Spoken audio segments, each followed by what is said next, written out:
బడుగు బలహీన వర్గాలు ఐక్యమై ముందుకు పోతున్న సందర్భంలో మరి ఇక్కడ ఉన్నటువంటి పోలీసు వ్యవస్థని అడ్డుగా పెట్టుకొని ఈ కాంగ్రెస్ పార్టీ తొత్తులుగా మార్చుకొని ఇవాళ దొంగ ఓట్లేస్తూ ప్రశ్నించినటువంటి వాళ్ళని తీసుకొచ్చి రోడ్ల మీద కుక్కలు కట్టడం కోరుతున్నటువంటి ఈ పోలీసు వ్యవస్థని మరి తెలంగాణ రాజ్యాధికార పార్టీ తీవ్రంగా ఖండిస్తుంది. తక్షణమే సిఐ కొండల్ని సస్పెండ్ చేయకపోతే మరి రాష్ట్ర వ్యాప్తంగా అందరూ కూడా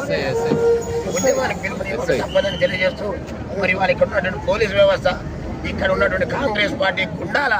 శంషాగిరి చేసుకుంటూ ఈ ఇక్కడ ఉండబడినటువంటి టౌన్ ఎస్ఐ మరి వాళ్ళ ఇక్కడ కాంగ్రెస్ పార్టీకి తొత్తుగా మారి ఆ పార్టీ వాళ్ళ 13వ వార్డు ఓడిపోతూ మరి దొంగ ఓట్లను వేసుకుంటూ ఎదురు మాట్లాడి మరి దొంగ ఓట్లను ప్రశ్నించినందుకు ఇవాళ గుడ్లను కొట్టినట్టుగా కొట్టి మరి అదేమని అడుగుతున్న ఆడపిల్లని పట్టుకొని లంజాలు లావుకోవడం అని తప్పుడు కూతలు కూస్తున్నటువంటి ఈ పోలీస్ వ్యవస్థకు మరి ప్రజలు బుద్ధి చెప్పేటటువంటి సమయం దగ్గర పడ్డది. ఈ చట్టంలో ఉంది వీళ్ళు మరి మేనేజ్ చేసేటటువంటి రైట్ అనేటటువంటి దాన్ని మేము ప్రశ్నిస్తున్నాం. తక్షణమే సిఐని సస్పెండ్ ఎస్ఐని వీడుకొండని సస్పెండ్ చేయకపోతే మరి తెలంగాణ రాజ్యాధికార పార్టీ రాష్ట్ర వ్యాప్తంగా మరి ఆయనపై చర్యలకు మరి పిలుపునిస్తుందని తెలియజేస్తూ మరి ఇక్కడ ఉన్నటువంటి